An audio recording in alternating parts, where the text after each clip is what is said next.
సామర్థ్యాన్ని పెంచుకోవడానికి వారు ఉపయోగించుంటే బాగుండేది. నేను సూటిగా 3 అంశాలను ప్రస్తావించదలుచుకున్నా. మాజీ మంత్రి జగదీశ్వర్ రెడ్డి గారు ప్రభుత్వానికే సవాల్ విసిరిండ్రు, మీరు విచారణకు ఆదేశించండి, మేము సిద్ధంగా ఉన్నామని.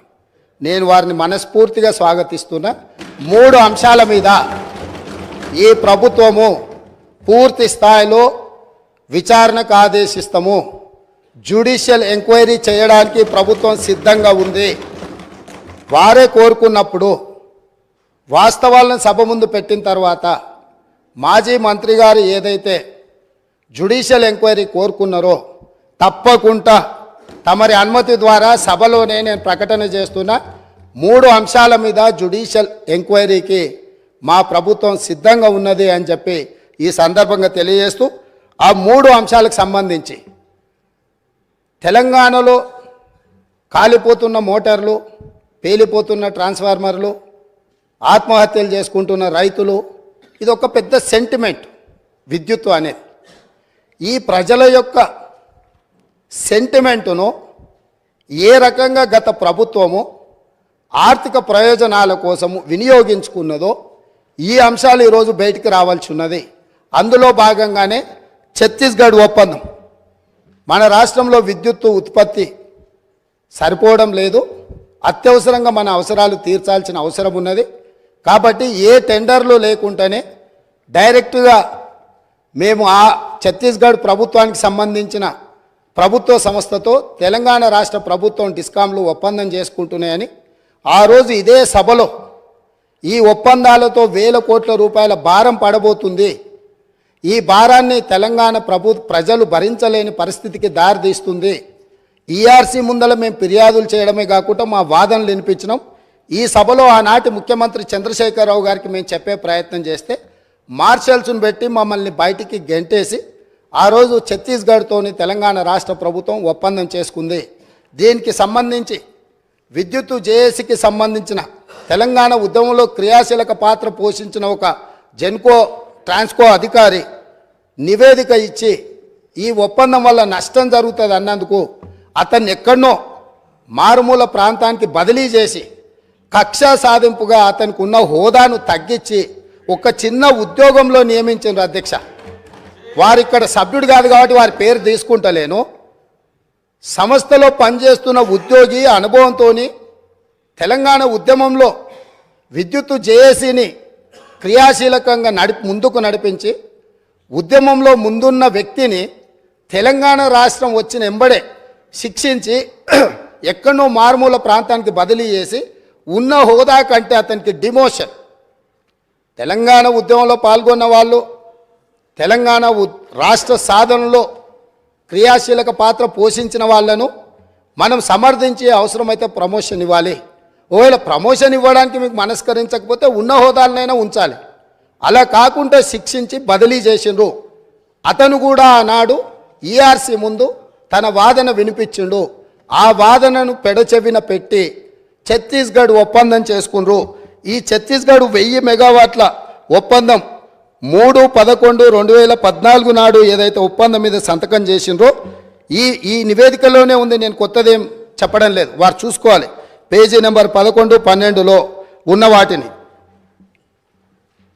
అసలు ఈ విద్యుత్తు వినియోగించినా వినియోగించకపోయినా అదేవిధంగా విద్యుత్తును రవాణా చేయడానికి వినియోగించాల్సిన కారిడార్ను పర్మనెంట్ ఒప్పందం చేసుకోవడంతో విద్యుత్తు సరఫరా అయినా కాకపోయినా దాదాపుగా 1362.424 కోట్ల రూపాయలు ఈరోజు ప్రభుత్వం మీద భారం పడ్డది. ఆ విద్యుత్తు కొనుగోళ్లలో ఆనాడు కేంద్ర ప్రభుత్వము మనకు తక్కువ ధరకు విద్యుత్ ఇవ్వడానికి సిద్ధంగా ఉన్నా పెడచెవిన పెట్టి మీరు మీ ఆలోచనతో మీ అవగాహనతో మీకు ఎలాంటి ఉద్దేశాలు ఉన్నాయో నాకు తెలియదు, ఆ ఉద్దేశాలు ఈరోజు విచారణతో బయటికి రావాలి. కాబట్టి రేపు జరగబోయే జ్యుడిషియల్ ఎంక్వైరీలో ఛత్తీస్గఢ్తో తెలంగాణ రాష్ట్ర ప్రభుత్వం చేసుకున్న ఒప్పందాల మీద 100% విచారణకు ఆదేశిస్తున్నాము. ఈ ఛత్తీస్గఢ్ 1000 మెగావాట్ల విద్యుత్తులో జరిగిన కుంభకోణము, నిర్లక్ష్యము, ఈరోజు ఛత్తీస్గఢ్లో ఏవైతే కేసులు నడుస్తున్నాయో ఈరోజు వాళ్ళు ఫిక్స్డ్ కాస్ట్ వేరియేషన్ కాస్ట్ని లెక్కలేసి వాళ్ళు ఏం అదనంగా అడుగుతున్నారో ఏ పరిస్థితులు ఉన్నాయో, అక్కడ ఛత్తీస్గఢ్ ఈఆర్సీ ముందలో జరుగుతున్న కేసులు ఏమున్నాయో వీటన్నిటిని పూర్తి స్థాయిలో విచారణ చేయడం ద్వారా మొత్తం వాస్తవాలను బయటకు తీయాల్సిన అవసరం ఉంది. ఛత్తీస్గఢ్ ఒప్పందం మీద ఈ ప్రభుత్వం విచారణకు ఆదేశిస్తుంది అధ్యక్ష. అదేవిధంగా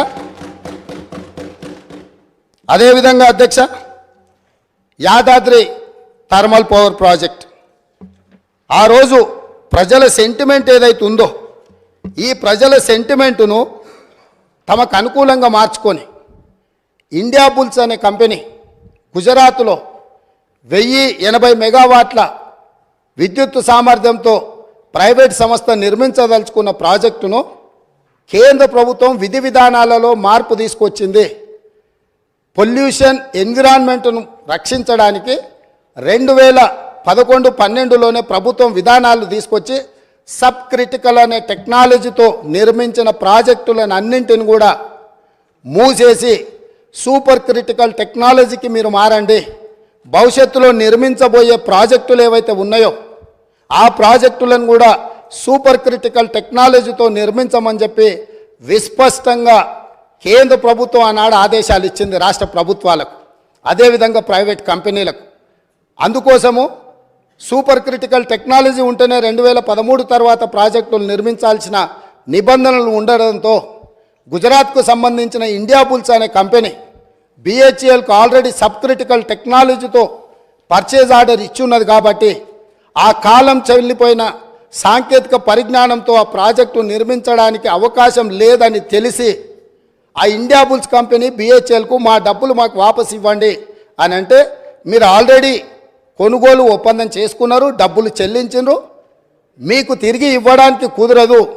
ఎవడైనా తలమాసినోడు ఇది కొనుక్కునేటోడు దొరికితే వాడిని తీసుకొచ్చి మాకు అప్పచెప్పండి, ఆ తలమాసినోడి దగ్గర మేము డబ్బులు తీసుకొని మీ డబ్బులు వెనక్కిస్తామని వాళ్ళు అంటే, తెలంగాణ ప్రభుత్వం నేనున్నా వాళ్ళని వీళ్ళని ఎందుకు ఎత్తుకుంటారు అని చెప్పి వీళ్ళు పోయి ఒక ప్రైవేట్ కంపెనీ మునుగాల్చిన సబ్ క్రిటికల్ టెక్నాలజీతో నిర్మించాల్సిన పవర్ ప్రాజెక్టును కాలం చెల్లిపోయిన దాన్ని మాకు అత్యవసరం ఉంది, 2 సంవత్సరాలలోనే పూర్తి చేస్తామని ఇదే సభలో ఇక్కడి నుంచి ఆనాటి సభానాయకుడు సభ ముందల దబాయించి మేము చెప్పినాము ఆ రోజు.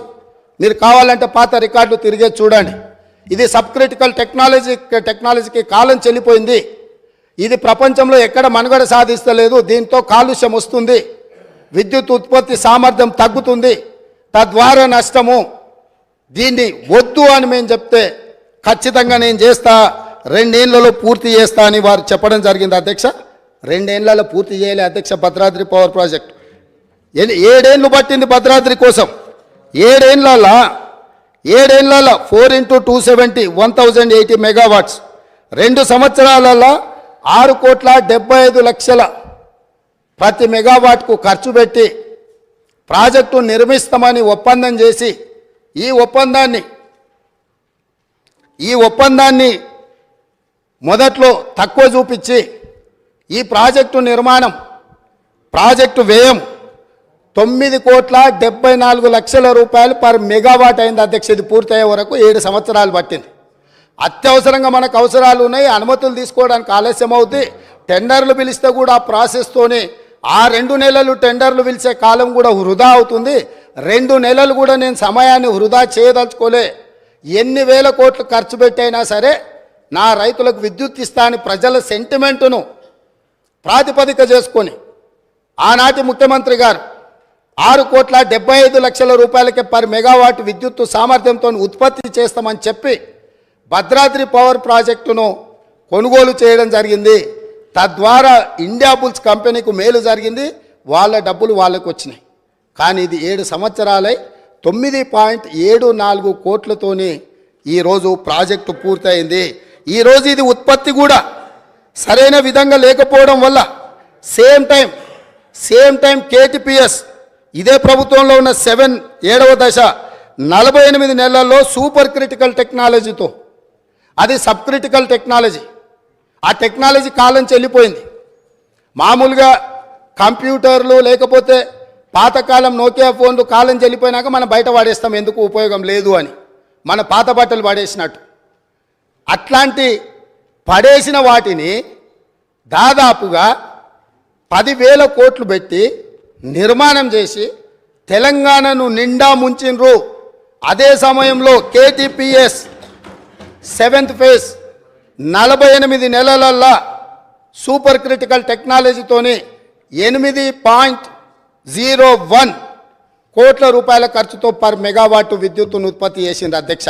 అంటే ఏ రకంగా ఇందులో 1000 కోట్ల రూపాయల దోపిడీ జరిగిందో భద్రాద్రి పవర్ ప్రాజెక్టును కూడా ఈరోజు జ్యుడిషియల్ ఎంక్వైరీలో రెండో అంశంగా చేరుస్తున్నాం అధ్యక్ష. ఇక మూడవది Yadadri thermal power project. Same ఇదే వితండవాదం. ఆ రోజు కూడా చెప్పినాం. సేమ్ సమయంలో ఇతర రాష్ట్రాలు, జార్ఖండ్ లాంటి రాష్ట్రాలు ఇదే కెపాసిటీతో టెండర్లు పిలిస్తే ఇదే BHEL 18% లెస్ కోట్ చేసి అక్కడి టెండర్ తీసుకున్నది. సేమ్ టైం G2G అంటే గవర్నమెంట్ నుంచి గవర్నమెంట్ సంస్థకి ఇస్తున్నాం, అంచనాల రేట్లతో మేము ఇచ్చేస్తాం. ఎందుకు అని అంటే ఇది కూడా 24 నెలల్లో పూర్తి అయిపోతే 24 నెలల ప్రాజెక్టు నిర్మించి యాదాద్రి పవర్ ప్రాజెక్టును పూర్తి చేసి తెలంగాణ మొత్తం వెలుగులు ఇస్తామని చెప్పి ఆ రోజు ఒప్పందం చేశారు. ఎప్పుడు చేసిండ్రు అధ్యక్ష? 1/6/2015 నాడు ఈ ప్రాజెక్టును ఒప్పందం చేసి ఆ రోజు వీళ్ళు చెప్పింది ఏంది అధ్యక్ష? 25,099 కోట్ల రూపాయలు అంటే పర్ మెగావాట్ 6,27,00,000తోటి పర్ మెగావాట్ మేము ఈ ప్రాజెక్టును 24 నెలల్లో పూర్తి చేస్తామని వీళ్ళు చెప్పడం జరిగింది అధ్యక్ష. యాదాద్రి పవర్ ప్రాజెక్ట్ ఈరోజు ఇంకా పూర్తి కాలే అధ్యక్ష. పోనీ ఏమన్నా ఈ గనులు ఆ జిల్లా నుంచి వచ్చిన మంత్రి గారు పాపం మా మంత్రి వెంకటరెడ్డి గారి మీద ఓ అని దాడి చేస్తుడు. ఆయన మొత్తం రైతుల జీవితాలలో మొత్తం వెలుగులు తీసుకొచ్చినాయి. నీ సొంత జిల్లాలా నీ కూతవేటు దూరంలో ఉన్న మొదలుపెట్టిన ప్రాజెక్టు 2015లో మొదలు పెడితే 2023 వచ్చింది. 8 సంవత్సరాలు పూర్తిగా వస్తుంది. ప్రాజెక్టు పూర్తి కాలే. ఇప్పుడు కూడా 2024-25లో పూర్తి చెయ్యొచ్చు అని అంచనాలు వేస్తున్నారు. దీనికి మీరు నల్గొండ జిల్లా ప్రజలకు క్షమాపణ చెప్పాల్సింది పోయి మంత్రులు ఏది మాట్లాడితే ప్రతి మంత్రి మీద దాడులు చేయడమేనా? అది ఈరోజు దాదాపుగా 6,27,00,000కు మేము చేస్తామని DPR మొదలుపెట్టి ఈరోజు 34,543 కోట్లకు అంచనాలు పెరిగినాయి. దాంతో కూడా పూర్తి కావడం లేదు. 8,64,00,000 రూపాయలకు పర్ మెగావాట్ ఇవాళ పూర్తి చేస్తామని వచ్చింది. కానీ ఇది పూర్తి కాలేదు కాబట్టి ఇది కూడా 9 కోట్ల పైచిల్కు చేరుతుంది. అంటే 6,27,00,000కు పర్ మెగావాట్తో మొదలుపెట్టిన యాదాద్రి పవర్ ప్రాజెక్టు దాదాపుగా 9 కోట్లకు అంచనాలు పెరిగింది. 8 సంవత్సరాలు పట్టింది. అదే సమయంలో NTPC రామగుండం ఫేజ్ 1 ప్రాజెక్టును నిర్మిస్తే 7,63,00,000కు మాత్రమే పర్ మెగావాట్తోని NTPC పూర్తి చేసింది అధ్యక్ష. నేను ఏం చెప్పదలుచుకున్నా అంటే భద్రాద్రి నిర్మించినప్పుడు ప్రాజెక్టు కాస్ట్ ఇతరవి రాష్ట్ర ప్రభుత్వ కేంద్ర ప్రభుత్వ పరిధిలో ఉన్న వాటిని పూర్తి చేసిన ఏ ధరకు పూర్తయినాయి. అదేవిధంగా యాదాద్రి పవర్ ప్రాజెక్టు వీళ్ళు G2G పేరు మీద ఓపెన్ టెండర్ గ్లోబల్ టెండర్ పిలవకుండా ఒప్పందాలు చేసి BHELకి ఇచ్చి BHEL వెనకాల నుంచి మళ్ళీ ఎవరెవరు వచ్చిందో అవన్నీ విచారణ తేలితే అధ్యక్ష నేను ఇప్పుడు వేగ్గా ఏది మాట్లాడదలుచుకోలే. కాబట్టి యాదాద్రి పవర్ ప్రాజెక్టు 4,000 మెగావాట్లతోని ఏదైతే నిర్మాణం చేపట్టి తెలంగాణ మొత్తం విద్యుత్తును అందిస్తామని గత ప్రభుత్వం చెప్పిందో ఈనాటికి కూడా పూర్తి కాలేదు. ఈ పూర్తి కాకపోవడానికి ఈ అంచనాలు పెరగడానికి అదే సమయంలో సూపర్ క్రిటికల్ టెక్నాలజీతోని అత్యంత అధునాతనమైన విధానాలతో ఏదైతే నిర్మాణం జరిగినాయో ఆ పక్కనే ఉదాహరణకు ఉన్నాయి. కాబట్టి ఈ 3 ప్రాజెక్టులు, 1 ఛత్తీస్గఢ్ ఒప్పందం, 2 భద్రాద్రి కొత్తగూడెంలో నిర్మించిన 1080 మెగావాట్ల నిర్మాణము ఒప్పందం, అదేవిధంగా 3వది యాదాద్రి థర్మల్ పవర్ ప్రాజెక్టుకు సంబంధించి BHELతో చేసుకున్న ఒప్పందాల నుంచి ఈనాటికి జరిగిన పరిణామాల మీద వారు కోరుకుంటున్నారు. కాబట్టి పారదర్శకంగా ఉండాలని వారు ముందుకు వచ్చినందుకు అభినందిస్తూ మా వైపు నుంచి కూడా మేము పారదర్శకంగా ఉన్నాం. తమరి అనుమతితోని జ్యుడిషియల్ ఎంక్వైరీకి ఈ 3 ప్రాజెక్టుల్లో మేము రెఫర్ చేస్తున్నాము. దీనికి కావలసిన మిగతా కార్యాచరణ మా శాఖ మంత్రి గారు, ఉప ముఖ్యమంత్రి గారు దీన్ని నెక్స్ట్ ప్రొసీడింగ్స్ ఏమి ఇవ్వాలి, ఏ రకంగా ముందుకెళ్లాలనో దీని మీద దృష్టి పెడతామని తెలియజేస్తున్నా అధ్యక్ష. అదేవిధంగా మేము విద్యుత్ సామర్థ్యాన్ని పెంచినామని పదే పదే తెలంగాణ రాష్ట్రం వచ్చినాడు 7,778 మెగావాట్లు ఉండే ఈరోజు 19,475 మెగావాట్లు మేము సాధించినామని చెప్తున్నారు అధ్యక్ష. ప్రభుత్వ రంగంలో వీళ్ళు సాధించింది గుండు సున్నా కొత్తది. ఎందుకు అని అంటే ఇక్కడ సోలార్ చూడండి అధ్యక్ష, ఈ పేజ్ నెంబర్ 7లో ఆనాడు 74 మెగావాట్లు ఉంటే ఈరోజు 5,600 మెగావాట్లు వచ్చింది. ఇది గవర్నమెంట్ సంస్థ నిర్మించింది కాదు, ఒకటే ఒక మెగావాట్ గవర్నమెంట్ నిర్మించింది ఈ 10 ఏళ్లలో. ఇవన్నీ ప్రైవేటు సంస్థలకు ఆనాటి ప్రభుత్వం టెండర్లు పిలిచి ఆనాటి ప్రభుత్వం ఒప్పందాలు చేస్తే వీళ్ళందరూ ప్రైవేట్లో వీళ్ళు నిర్మించుకున్నది. అదేవిధంగా కేంద్ర ప్రభుత్వం నుంచి వచ్చింది ఆనాడు 1873 మెగావాట్లు ఉంటే ఈరోజు 186.76 మెగావాట్లు ఉన్నది అధ్యక్ష. అదే సెంబీ కార్పు నుంచి 270 ఉంటే ఇట్లా ఛత్తీస్గఢ్వి ఇవన్నీ ఒప్పందాలు చేసిరు అధ్యక్ష. ఎక్కడ వీళ్ళు జెన్కో ఆధ్వర్యంలో రాష్ట్ర ప్రభుత్వం కొత్త ప్రాజెక్టులను ఏవి నిర్మించలే. వీళ్ళు గొప్పగా చెప్పుకున్న భద్రాద్రి కాలం చెల్లిపోయింది. యాదాద్రి ఇంతవరకు 1 మెగావాట్ కూడా విద్యుత్ ఉత్పత్తి చేయలే. 35,000 కోట్ల రూపాయలు ఖర్చు పెట్టి సింగిల్ మెగావాట్ విద్యుత్ కూడా ఉత్పత్తి చేయకుండా 10 సంవత్సరాల తర్వాత మళ్ళీ సభలో నిలబడి మంత్రులందరి మీద దాడి చేసి దబాయించి ఇంకా ఎంతకాలం గడుపుతారు అధ్యక్ష? ఎంతకాలం గడుపుతారు? మేము స్పష్టంగా మా మంత్రి కోమటిరెడ్డి వెంకటరెడ్డి గారు 24 గంటల విద్యుత్ మీద వీళ్ళు డంబాచార ప్రకటనలు చేస్తుంటే సబ్స్టేషన్లు కూర్చొని లాగ్ బుక్కులు తీసుకొచ్చి ముందర పెడితే అక్కడ ఉన్న లైన్మెన్ క్లియర్గా చెప్పిండు 8 నుంచి 10 గంటలు ఇస్తున్నాం, కొన్నిసార్లు 12 గంటలు ఇచ్చినాం సార్, ఈ మధ్యకాలంలో అంతకంటే ఇవ్వలేదు అని చెప్పి స్పష్టంగా చెప్పిండు. వారు ఎప్పుడైతే సబ్స్టేషన్లకి వెళ్ళి లాగ్ బుక్కులు తీయడం మొదలుపెట్టినరో అన్ని సబ్స్టేషన్లలో అక్కడ ఉండే రైతులని లాగ్ బుక్ తీయంగా అనగానే అది మాయం చేసిరు. ఈరోజు నిజంగానే వారికి పట్టింపు ఉంటే ఒక అఖిలపక్షాన్ని నేద్దాం, సబ్స్టేషన్ల వారిగా లాగ్ బుక్లు గతంలోనే మాయం చేసినా ఎక్కడున్నో బయటికి తీద్దాం.